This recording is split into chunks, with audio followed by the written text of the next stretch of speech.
Hi, you guys, and welcome back to another episode of a Tailor-Made Life podcast, where every conversation is one step closer to designing the life that God has for you. I am your host, Taylor Renee, and as always, I am so excited to have you back here with me. Let's get right into it. So,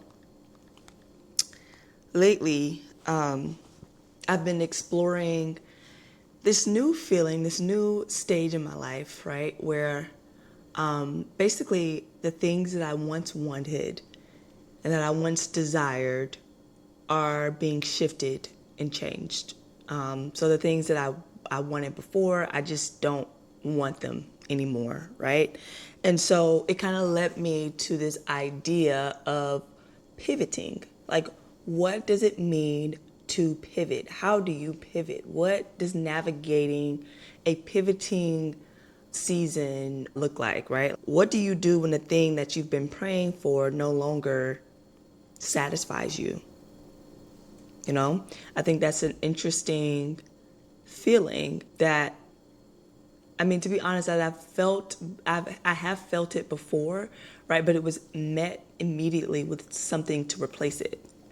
And so when I had set my sights on this specific job back in college, and I gave my whole little testimony or whatever, but I set my sights on this job that I wanted, and I had prayed about it, fasted about it, whatever the case was, and I didn't get it. And so then I had to then pivot except for I didn't know what else to set my sights on, right? Like, it was just, I didn't know.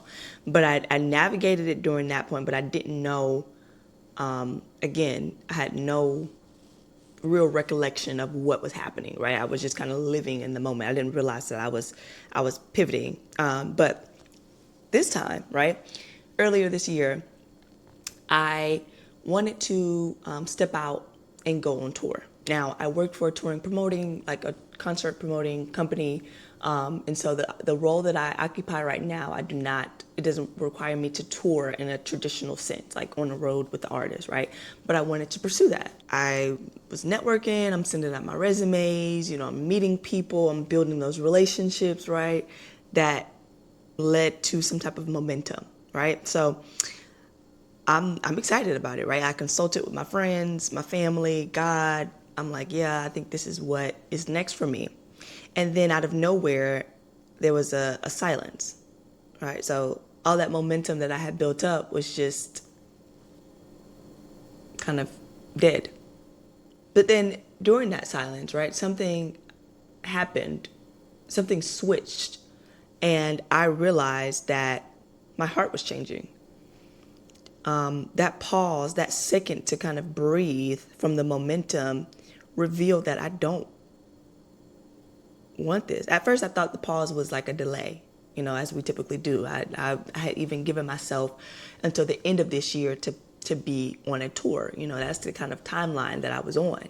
I'm like, okay, well, a delay this early is fine. Like, I have until December to get on a tour. Like, if I take a little break, a little delay in the momentum now, it's going to pick back up. I'll start back calling and resume. I'll reach out, whatever. I'll keep pushing. I'll keep pushing the issue. I give it a month or whatever. But during this time, something shifted. I was doing the show. I was out traveling for it, and I realized that I do not want to go on tour. I don't want it, right? Like, I love to travel, but I don't like the idea of living out of hotels. I don't like the idea of missing community, missing church, missing my stability, missing my personal life. All of that is totally neglected when you go on a tour. There are no off days. There are no going to church on Sundays. There's no building a life. There's no cooking a meal. There's no cookouts. There's no, going to see family, popping in on my sisters. There's none of that. All of that is non-existent when if I were to get on somebody's tour. And none of those are necessarily bad, but those are priorities that I have in my life. right? Like that is something that I want to be a part of at every stage of my life. And I figured at first, I'm still young, right? Like, so I have a few years to miss of family time, family, personal life. Like this is my time to just work and be selfish. And to a certain extent, that is true. However, I think that God is shifting me. He's shifting my heart. He's shifting my desires and the way that I want to go about that in my career and my life specifically. It's just changing right before my eyes. And so I think it's hard to grieve something that you once loved, right? Like I was starting to fall in love with the life that I had envisioned for myself in the forthcoming years. And I'm still kind of grieving it because, yeah, I wanted to live the rock star, a safe, but like this rock star life on tour, different city every night, just moving and shaking, working, building, but living life. Like I'm traveling, doing other things. And I spent months like gathering information for it and positioning myself and praying about it and meeting people and again building those relationships, gaining that capital, that relational currency. I'd spent so much time in pursuit of that specific thing, and now it's like it's all just going away. Now I have no desire for it. The thing that excited me about it the most, the things that excited me about it the most, don't pique my interest that much. And so now I'm like, okay, do I just throw all of that away? I mean, I guess so, right? Now I changed my resume again. Like, do I just tell people, oh no, I don't want it? What if one of those leads I put out comes back and it's a good one? What do I say then? Am I picking stuff up and dropping it off? Like it's so many, you kind of are left in this place of confusion and a bit of chaos, right? Feeling stuck, feeling almost stranded, like you don't know which way to turn. It also feels like just kind of starting over. And I don't want to say it's a fear of mine, but it's something that I don't want to do. And I don't want to start over. Like, I done made it this far. I don't want to start over with trying to pursue something totally different. But pivoting isn't just all about excitement. Like pivoting isn't just, oh, I'm going to start something new. Or, oh, I'm going to leave this and pick up something new or pick up a new hobby. I'm just going to pivot. Like sometimes it's not is as exciting when you've put a lot of effort into the thing that you were pursuing in the first place. And so it's a loss. It's a loss that you're going through as well. But now, as I sit and reflect even deeper, it's trying to figure out, okay, what does pivoting actually mean? Like, what does it really mean for me in my life? How do I take this word and this action that is happening in my heart, in my atmosphere, and apply it practically? I grew up playing sports, right? I grew up playing sports. Softball specifically was my sport of choice. And so when I think about the word pivot, right, I think about softball. Now, if you know anything about softball, or if you've ever seen somebody hit a baseball, softball, whatever, when you're standing ready to hit a ball, your back foot is planted, right? Your back foot is planted, and it's the base of the car. So your back foot is planted. Your eyes kind of stay on the ball. As you're starting to watch the ball. Every turn, every move, every time the ball moves, your eyes are on it, right? But your body, as you begin to hit the ball, right, there's a term that we use called pivoting. You have to pivot off of your back leg. Now, in retrospect, in lamest terms, pivoting is the motion of moving your body in a different direction, right? So back foot is planted because that's where your momentum is coming from. Your power is coming from that back leg, right? But your hips in your shoulders, your torso, right? It's then shifting, it's having to shift, pivot in a different direction. So your eyes are still locked in on the ball, right? Your back leg is still planted, but your body is now shifting the way in which you want the ball to go. So that's what I think about, right? So it's the idea of my path isn't changing, right? My back leg is still where it is. It's still planted. It's still rooted in where it needs to be, right? My eyes are still on the ball. I'm still focused. I'm still in pursuit. I'm still, operating in a spirit of excellence with my work and what I'm doing and whatnot. But now my body, my everything else is shifting in the direction where God wants my life to go.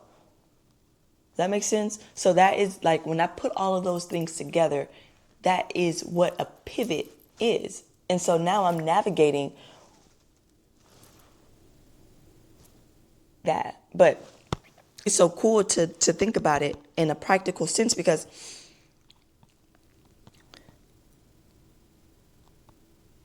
my faith hasn't changed. My values haven't changed. My path, right, has not changed. It's still the same. I'm not leaving my job. I'm not leaving my profession, right? My eyes, like I said, are still on the ball. Right? I'm still paying attention. I'm staying aware. I'm still watching what God is doing in my life. But my direction is changing. My body is changing. And so my interests, my goals, my career aspirations, the way in which I wanted to go about my life, how my heart was set and contented on what I wanted is now changing. And so sometimes I think God is just so good in his grace. He's so good in how much he loves us, is that sometimes as a kid, you have to do what your parents say because they say that you have to do it, even when you don't want to do it. And so God is so good and he's so different from our earthly parents because he will do a shifting, a transformation in your heart to make you want the things that he wants for you. Does that make sense? Like he's so good that the thing that he wants for you, he's going to give you a reason why you should want it. He's going to start to pick at your heart so that you desire the same things that he desires for you. And I think that point alone is so refreshing. It's so beautiful. It's so revealing of his character and his heart towards us, right? And so with that though comes a greater level of dependence, and that's where I'm at, right? Because now I'm in a different territory. Beforehand, right, I was getting the momentum. I kind of knew what to do. I knew what the next steps were. I didn't need step-by-step directions. Now, I have new questions. I have new comments. I have new concerns. I need turn left, turn right. I need step-by-step directions. Now, I can't look at a map and just see, oh, okay, this is generally, no.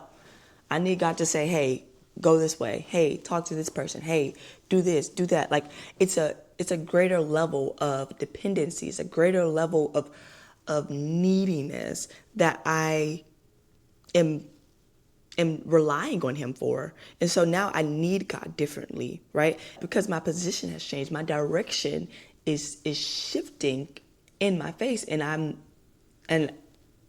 need to make sure that it's going right, because obviously another thing that this is showing me is that my feelings are, and we've talked about this before, but our feelings are just so fleeting. I feel this way one day and I feel another way the next day, right? So it's like with such fleeting emotions and fleeting feelings or whatever, I need God to be the stability, right? I need him to give me the direction that is going to be fruitful for my life in the long run, because all I can see is today and tomorrow.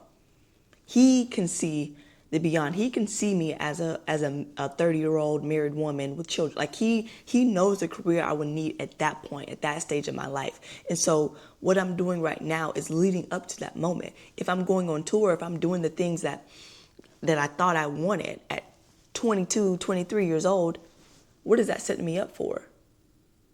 If it's not in his will, what am I just making pointless decisions because I'm going off of what I wanted, or I'm going off of, what came to me in the moment? Like, it's a greater level of dependency when you really want to live the life that God has for you, right? And that's why it's tailor made. Like that's why it's not cookie cutter. It's not gonna be the same for everybody, because what I need is gonna be totally different from what you need. But with God as the tailor, with God as the one who is transforming our hearts, He's the master suitor. And so yeah, when you really are trying to live the life that he wants for you, sometimes it means pivoting, right? A lot of us miss the small pivots. It is almost like that. I'll cross that bridge when I get there, or I'll learn how to adapt when a big life change comes. And it's like, no, you can learn through the small pivots, right? Take those small career changes, those small disappointments, those small shifts in your direction, and turn them into big lessons, right? Because, and somebody who's listening who's had to pivot completely or do a 180, right? This may not sound as much of a big deal to them, right? But what I'm doing now is making myself sensitive, making myself available enough to where I'm noticing this shift, and I'm learning how to navigate it now in the small moments. So when I have to make a big pivot, when I have to make a bigger pivot, I'm doing it with more grace, more obedience, more ease, right? But if you take those little small problems and you brush them off, then when it's time to deal with the big stuff, you're left with no blueprint, because you left with nothing. And so I challenge you, when those small changes, those small shifts come, then take that and blow it up. Make that a big lesson to yourself. Smallest thing. And my friends laugh at me because they're like, girl, what? Like, that's it? That's all that happened? And I'm like, yeah, that's what happened. But I learned so much from that small thing. And so when something big does happen, guess what? I have something to refer back to.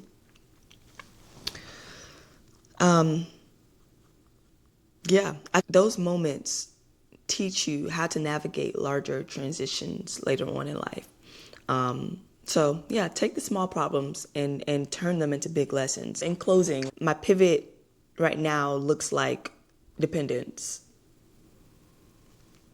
I don't have all the answers. I don't know where exactly God is taking me in this season. I don't know exactly what's next. All I know is that my foundation is planted. My eyes are on the ball.